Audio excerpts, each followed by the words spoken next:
Episode 3970, How You Create Your Now Shapes Every Tomorrow. Moms, it's time to rediscover, rejuvenate, and renew who you are in mind, body, and spirit. Welcome to Create Your Now, Your Best Selfie, the show to help you do just that. Here's your host, certified life coach, personal trainer, and nutritionist, Christiane Wargo. Happy day. I hope you're having a fabulous week and enjoying the Olympics. Let me tell you, we've had dark gray clouds, but no snow and warmer weather. I am so grateful. And so today, let's celebrate. It's Wellspring Wednesday. How you create your now shapes every tomorrow. For those of you who are brand new to Create Your Now, welcome to this incredible family. I'm so delighted of your presence. If you already haven't had the opportunity, you want to head on over to createyournow.com, where you can learn more and sign up for the Kisses newsletter, the Keep It Simple strategy, everyday solutions to live, love, and impact. Well, this episode is brought to you by AIM, inspiring connection and community. All right, so are you ready for something spectacular? Not because we're here on the podcast, but in your life. Sometimes we come to our everyday with, right? It says a ho-hum. We don't like how we look in the mirror. We get up and we've had a disagreement with our spouse, and our kids are driving us crazy regardless if they're home or away or wherever they are. They have their troubles and bring them to us. And then we've got to deal with the animals. And then we've got our career. And then we've got the community. And then we've got, wait, who do we've got? Yeah, you got to look in the mirror. Then there's you. And then we realize, shoot, nobody's perfect. I'm not going to nail everything every single day. And I know that I won't do it perfectly every hour either. But you see, perfection isn't the point here, right? Intentionality is. How you create your now shapes every tomorrow. Your now, the way you choose to spend your minutes and moments, the way you show up every single day, is the wellspring of your entire life. You build your everyday out of small, consistent decisions. Intentionality shows up. And some move you closer to where you want to be, and others hold you back, even if you don't realize it. Good habits don't appear overnight. They start as tiny actions that seem almost invisible at first, but over time, they compound. And the best part? When you lean into those small daily wins, those good habits become your foundation. And then the bad habits lose their grip, fading into the background like static noise. This isn't about chasing an impossible, perfect life. It's about crafting your life. Step by step, one step at a time leads to miles of greatness, to the point that light always breaks through, even when the darkness threatens to swallow you whole. Oh, my friend, create your now. That is your Kiss to Keep It Simple strategy. Create your now. And this happens as good habits become great habits, and the bad ones fade into the past. You know, I sometimes wonder how we get through our everyday. I went to the big box store, had to go shopping, had to get paper products. You might as well get your paper products at the big box store. I mean, that is worth the savings because you're going to use it regardless, right? You know what I'm talking about, the paper plates, the toilet paper, yeah, everything with the P, the B, the B, right? We've got all of it. And so you go and you're loading up, and I'm loading up, and I'm asking the kids, do you need anything? I'll grab you this, I'll grab you that. Nothing in my vehicle except paper products. I just had to laugh. And it looked like I was stocking up for a snowstorm, but it wasn't a snowstorm. It was just my everyday. And I think about how we stack up our own lives in our everyday.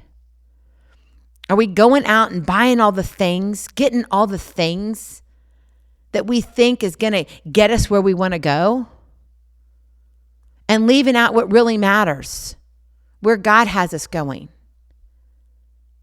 Right? When you look at how you create your now, how you show up, when you say, you know what, I don't want my good habits just to be good. I want them to become great, because it opens up the possibilities and opportunities where you can always see the light even though darkness looms. This isn't about who you are, but whose you are. There is a bigger picture of who God created you to become. And when you walk in your everyday God's way, Life looks and feels different. It just does. It's never perfect, but there is always a reflection of hope on the other side.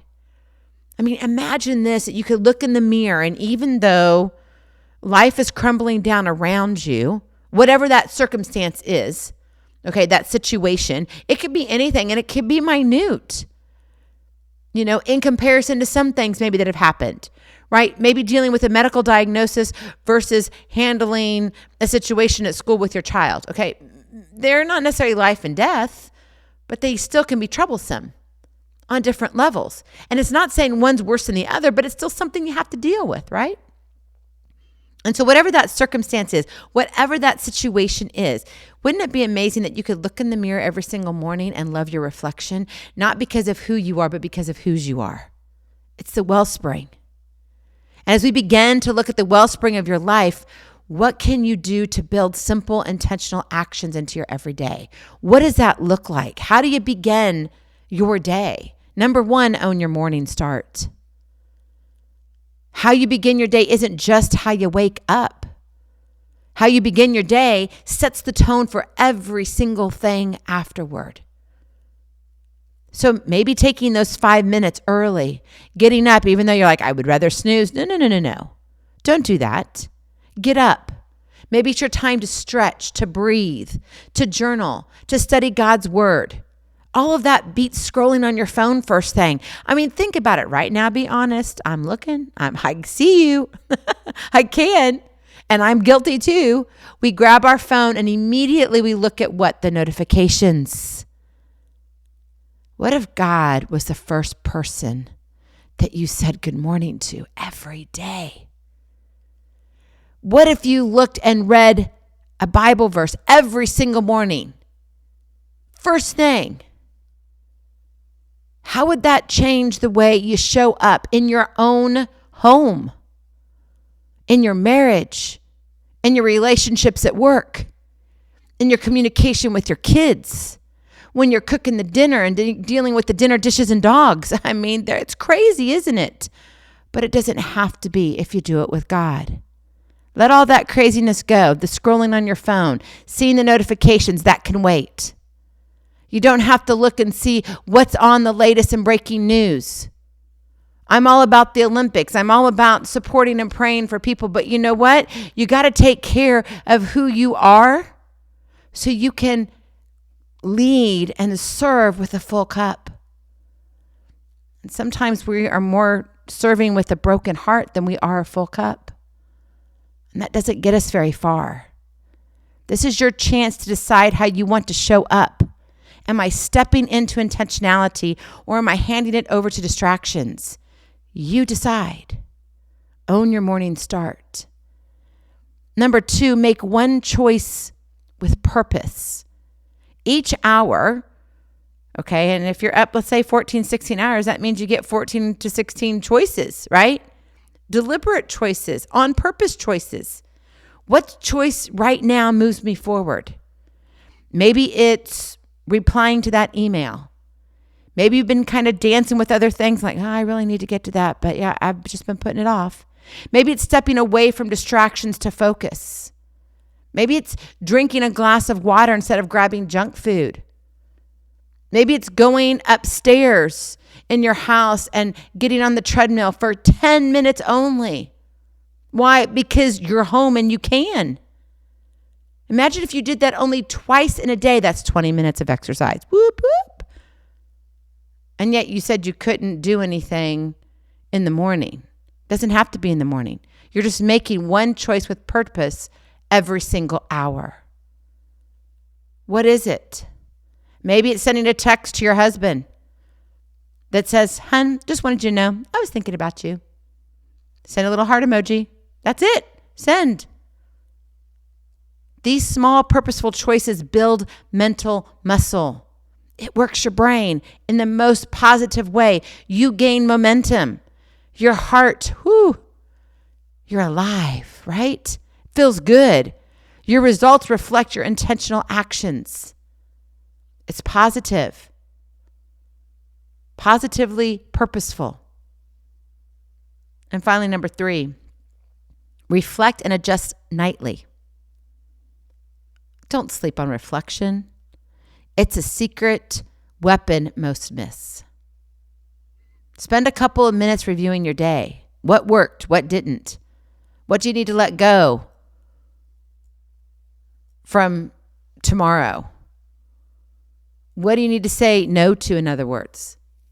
This simple habit keeps you honest and agile. It wins the war of this autopilot living and creates space to course correct before mistakes repeat. Right? History repeats itself unless what? You learn the lesson and you make a change. That's called transformation. But you got to see it in order to do it. And if you're not reflecting on it, you have no idea. I was kind of one of those weird kids. Of course, I don't think I was weird. But if you look back, it's like, yeah, maybe you were kind of weird. But I was always this deep thinker. I was one who would stay up late for whatever reason, especially as I got older. I mean, I don't really remember my elementary, like when I was going to bed. I mean, I know my mom and dad says, time to go to bed, and I'd go to bed. But as I got into elementary, oh my goodness, middle school into high school, there would be times that I wasn't going to bed till 11:30 at night. I was doing a lot of things. Number one, activities. So I would come home and stuff to do my homework. And I would do lots. I was one of those, overachievers. Call me that, I was. I wanted to get A's and then some. I wanted to reflect excellence. And that reflection ended up every single night with me. And I can remember specifically in my canopy bed, I had this white canopy bed. And I would lay there as if the stars were above me, right, on my white canopy part of it. And I would just look up and I would just think and go through my day. How could I have said something different? Was I kind enough here? Did I do something wrong that made them do that? It was all reflections to what I could do, not pointing fingers of what everybody else was doing, but the changes I could make. And sometimes I didn't have answers. Other times it left me like, well, what did I do wrong? That was really unfair. Sometimes I'd fall asleep with a few tears. Other times it was lots of smiles. But regardless, it was about reflecting. Don't lose sight of what you can reflect on. Because there's power in reflection. So, my friend, here's what you need to know. You don't have to conquer the world today. But in every moment, you get to decide what you create. That adds up. Good becomes great. The past shadows fade. And what remains is your light, steady and real. The joy that begins to grow is no longer based on your circumstances. The peace that surpasses all understanding is not because of what you've done. God has you right where you are, right now. You being able to look at yourself and love your reflection and knowing who you are and yet who you are becoming. You get to create your now every day God's way. Go in peace. Be present. Be incredible. Be you. I love you so very much. I cannot wait to see you on the other side. Blessings, hugs, and lots of love. We'll talk to you real soon. Have a glorious, blessed day. Bye-bye. Feeling inspired, ready to train for life and love your journey? Visit createyournow.com for more incredible resources to help you along the way. We'll see you next time on Create Your Now, Your Best Selfie. And remember, always be sure you consult your physician before beginning any health and fitness plan.